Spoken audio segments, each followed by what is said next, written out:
ఏంటి సార్ మరి ఇది వారి అక్కడ యాజమాన్యానికి కార్మికులకు సంబంధించిన లేదా రైతులకు సంబంధించిన విషయాన్ని పొలిటిసైజ్ చేద్దామని చెప్పేసి ఏమన్నా మీరు కూడా చేసారా? లెట్ సాకిరెడ్డి గారు to respond please. Sir first of all ఇప్పుడు వెంకటేశ్వర గారు కొన్ని చెప్పారు. అక్కడ ఏదో కాంట్రాక్ట్ లేబర్ కొంతమంది తీసేశారు, కొన్ని అక్కడ క్రమశిక్షణ రాహిత్యం అని చెప్పి కొంతమంది తీసేయడం కావచ్చు, లేదంటే వీళ్ళకి భూములు ఇచ్చిన రైతులు ఎవరైతే ఉన్నారో వాళ్ళకి సరిగా కాంపెన్సేషన్ ఇవ్వకపోవడం కావచ్చు, ఇన్ని సంవత్సరాలుగా తిప్పుకోవడం కావచ్చు, వారు ఇప్పుడు తిరగబడడం కావచ్చు.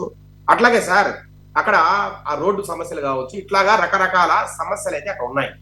కానీ సార్ వీళ్ళు హైకోర్టుకు ఈ మధ్య కాలంలో ఒక పిటిషన్ వేశారు. ఏమని, అక్కడ మమ్మల్ని కొంతమంది అడ్డుకుంటున్నారు, మాకు సెక్యూరిటీ ఇవ్వండి అని ఎస్పీ గారికి, అట్లాగే అక్కడ ఉన్న ఎస్ఐ గారికి కోర్టు నోటీసులు పంపించింది. దానికి ఎస్పీ గారు కూడా తిరిగి రిప్లై ఇచ్చారు కోర్టుకి.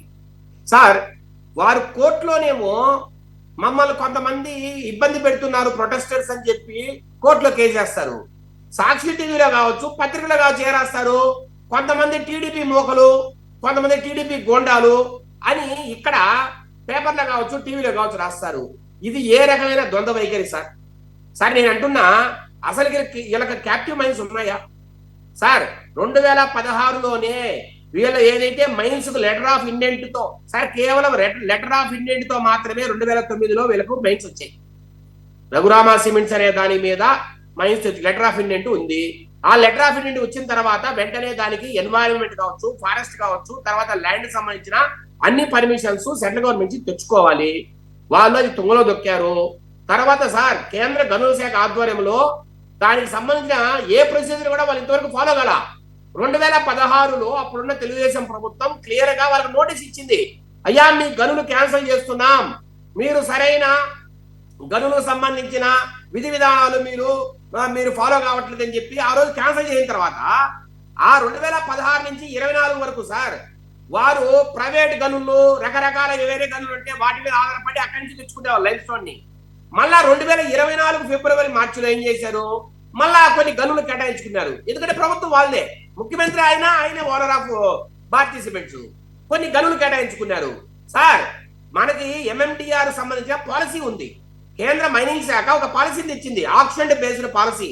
ఆ పాలసీ ప్రకారం ఏదైతే దానికి సంబంధించిన విధి విధానాలు ఉన్నాయో ఆ విధి విధానాలు ఏమాత్రం ఫాలో కాకుండా ఒక జీవో ఇచ్చి మీరు క్యాపిటల్ మైన్స్ ని మీరు అలొకేట్ చేసుకున్నారు. ఇది తప్పని చెప్పి ఈ మధ్య కాలంలో తెలుగుదేశం ఎన్డీఏ ప్రభుత్వము వారికి నోటీసులు పంపింది. దాన్ని బేఖాతరు చేస్తూ అదే మైనింగ్ ఎక్కడైతే మీరు అయితే జీవో ఇచ్చుకున్నారో ఆ మైనింగ్ నుంచి ఆ ప్లేస్ నుంచి మీరు ఇప్పటి వరకు తెస్తూనే ఉన్నారు లైమ్ స్టోన్ ని. ఇది మీరు చట్టానికి వ్యతిరేకంగా పోతున్న మాట వాస్తవం కదా, గవర్నమెంట్ వ్యతిరేకంగా పోతున్న మాట వాస్తవం కదా. ఈ రకంగా మీరు అక్రమంగా మైనింగ్ చేస్తూ, అక్రమంగా తెస్తూ అక్కడున్న రైతులు కావచ్చు, లేకపోతే కార్మికుల పొట్టలు కొడుతూ, సరే ఈ లైమ్ స్టోన్ ఏదైతే ఉందో అక్కడ కూడా రైతులు ఉన్నారు, మరి వారి డబ్బులు ఇవ్వరా? వీళ్ళకి ఎవరికైనా డబ్బిచ్చి మీరు తెచ్చుకుంటా అంటే వారు ఎందుకు తిరగబడతారు? సార్ నేను అంటున్నా 2016లో తిరగబడ్డా, 2000 అప్పుడు కూడా తెలుగుదేశం ప్రభుత్వమే. మరి ఆ రోజు తిరగబడిన రైతులు అప్పుడు కూడా వీళ్ళకి అగరేసి ప్రభుత్వమే కదా, మరి ఆ రోజు రైతులు తిరగబడాలి కదా. మరి అప్పుడు తిరగబడకుండా ఇప్పుడు తిరగబడతారంటే ఇప్పుడు సమస్యలు నిజంగా ఉన్నాయి. ఆ సమస్యల వల్లే తిరగబడితే టీడీపీ వాళ్ళని అందరినీ ప్రోత్సహిస్తుంది, టీడీపీ మాకు వ్యతిరేకంగా మారుతుంది. సార్ ఇప్పుడు వెంకటేశ్వర గారు చెప్పినట్టు కడపకు అవతల పరమట వైపు కమలాపురం దాకా ఎవరైనా ఏదైనా వీళ్ళకి అగరెస్ట్ గా మాడే పరిస్థితి ఉందా సార్? తెలుగుదేశానికి ఎమ్మెల్యేలు మాత్రమే ఉన్నారు, ఈ గాలిలో గెలిచిన ఎమ్మెల్యేలు మాత్రమే తప్పితే అక్కడెక్కడ వైఎస్ స్వామికి అగరెస్ట్ గా వారు అక్కడ భీకరంగా పోరాటాలు చేయడం కావచ్చు, లేదంటే భీకరంగా ధర్నాలు చేసే ఆ పరిస్థితులు అనేది ఉందని నేనే అనుకోవట్లేదు. తెలుగుదేశం వ్యక్తిగా చెప్తున్నా నేను. ఓకే, కేవలం సునామీలో గాలిలో గెలిచారు చాలా మంది, కానీ పరిస్థితులు వారు అర్థం చేసుకోవాలి. అంటే హైకోర్టుకు ఒక రకంగా చెప్తారు, అట్లాగే పేపర్లో ఒక రకంగా రాస్తారు, ఇది ఇష్టానుసారం. అసలు ప్రాబ్లం ఎక్కడుంది? మీరు అక్రమంగా మైండ్ దోచేస్తారు. రైట్. అసలు హైకోర్టులో ఉంది కాబట్టి ఇది హైకోర్టు కూడా ఇది మొన్ననే పరిశీలి చేసింది, నోటీసులు ఏదో ఇచ్చినట్టుంది, అలాగే వీటికి రెస్పాండ్ అవ్వమన్నట్టుంది.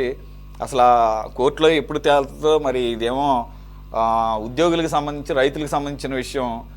సంవత్సరాలు నెలలు నానబెట్టే వ్యవహారం కాదు.